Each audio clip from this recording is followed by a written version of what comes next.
for something so long that it started to break your heart. You made dua. You cried at night. You tried your best, but nothing changed.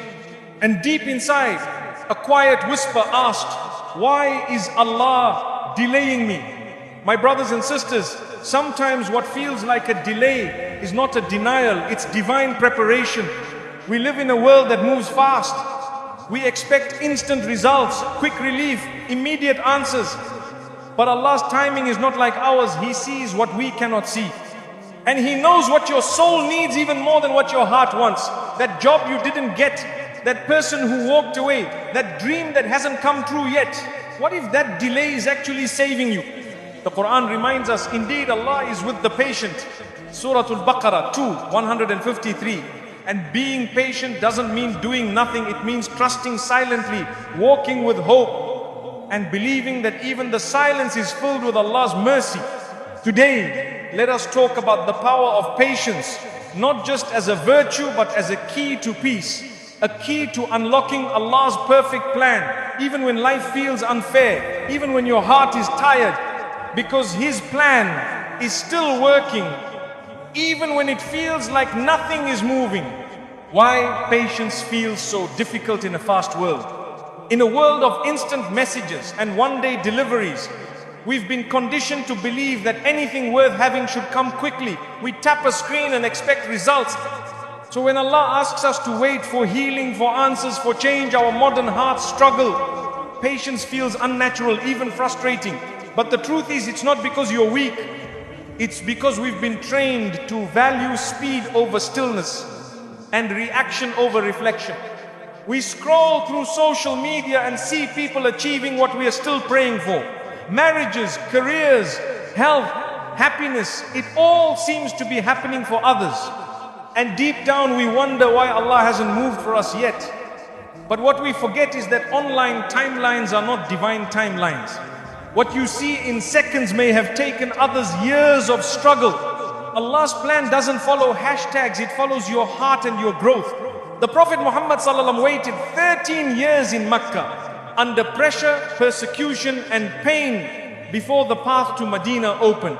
Prophet Yusuf alayhi salam was imprisoned for years before his name was cleared and his position elevated. These were not delays, they were divine preparations. They weren't being forgotten, they were being prepared. And their patience became part of their legacy.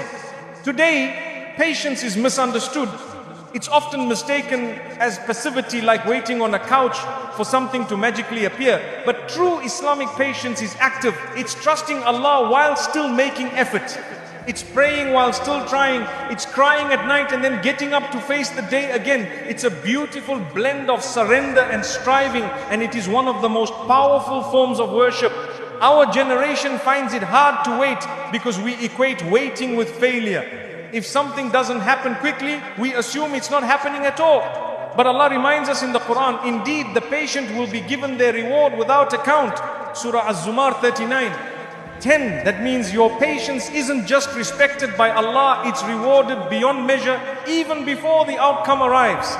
We must unlearn the idea that speed equals success. Some of the most powerful changes happen slowly. A tree doesn't grow overnight. Rain doesn't fall instantly. Healing takes time. And so does divine wisdom. Just because your miracle hasn't appeared yet doesn't mean it isn't already on the way. It may be growing underground in silence until it's time to bloom. When life slows down or even feels stuck, it's easy to panic. We feel the need to do something, anything, to escape the discomfort. But sometimes Allah puts you in a season of waiting so your soul can catch up, so your heart can realign, so your priorities can reset. If you rush this part, you might miss the lesson and arrive at the destination spiritually unprepared. The challenge of patience isn't just in the waiting, it's in what we tell ourselves while we wait. Shaitan whispers, it's not working, you're being ignored, you're wasting time. But Allah says, so be patient. Indeed, the promise of Allah is truth. Surah Ar-Rum 30:60. What's more true, the doubt in your head or the word of your Lord? It's okay to feel tired. Even the most patient believers felt waves of weakness. But they didn't give up. They cried, they prayed, they endured, and they were elevated. The real beauty of patience is not how strong you are, but how gently you return to Allah every time you feel like breaking. Your tears are not signs of defeat. They are signs of faith still alive. We often say, be patient, your time will come. But Islam teaches us that the time itself is a test. How you wait matters. Are you bitter or trusting? Are you distracted or reflective? Are you complaining or remembering? The way you wait shapes the way your dua is received. Patience isn't just about enduring the delay, it's about who you become during it. Think about the blessings you have today. How many of them came after a long wait? How many doors opened only after other doors closed? That is the pattern of divine mercy. Sometimes we don't realize we're living the answer to old prayers because we were so focused on the pain of waiting. What you called delay back then might be your biggest blessing now. So if you're waiting now for love, for healing, for direction, know this, you are not alone, you are not being punished, you are being held by the most merciful. And one day, what feels like a burden will become your strength. One day, what you call delay will become your story of how Allah showed up in His perfect way, at His perfect time. Be patient, trust the plan, the wait is not in vain. When delay feels like rejection, sometimes the hardest test isn't hardship, it's silence. You pray sincerely, beg Allah with tears, stay up in the last third of the night, and yet nothing changes. Doors remain closed. Answers feel delayed. And the quiet voice in your chest begins to whisper, maybe Allah isn't listening. But dear soul, silence from Allah is not rejection, it's redirection, protection, and sometimes even elevation. Rejection feels final. But Allah is not like people. When humans say no, it often means go away.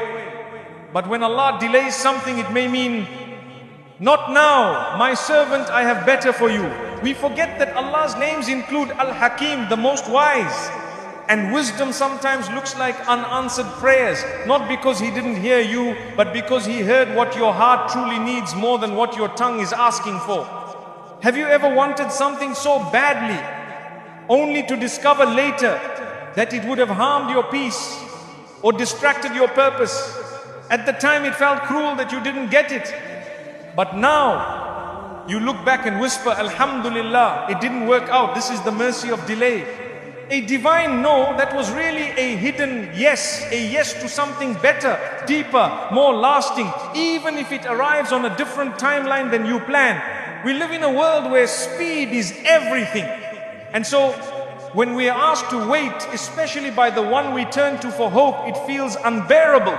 But in the Quran, the most beloved servants of Allah were tested not just with hardship but with delay. Prophet Ayub waited through illness. Prophet Yaqub cried for years over his son. Prophet Musa wandered in uncertainty. None of them were rejected, they were all chosen. Delay teaches us something that immediate blessings never could. It forces us to ask, do I love Allah for His gifts or for who He is? If He doesn't give me what I want right now, will I still trust Him? Will I still make dua, still pray, still believe? This is where real faith is forged. Not in the comfort of answers, but in the ache of the wait. You see, Shaitan wants you to interpret silence as abandonment. But Allah says in Surah Baqarah, indeed Allah is with the patient, not just watching you from afar with you. Every tear you shed, He records. Every heartbeat of hope He hears. When nothing seems to be moving in your favor, Allah is moving things in your soul, polishing, cleansing, preparing. Sometimes the answer to your dua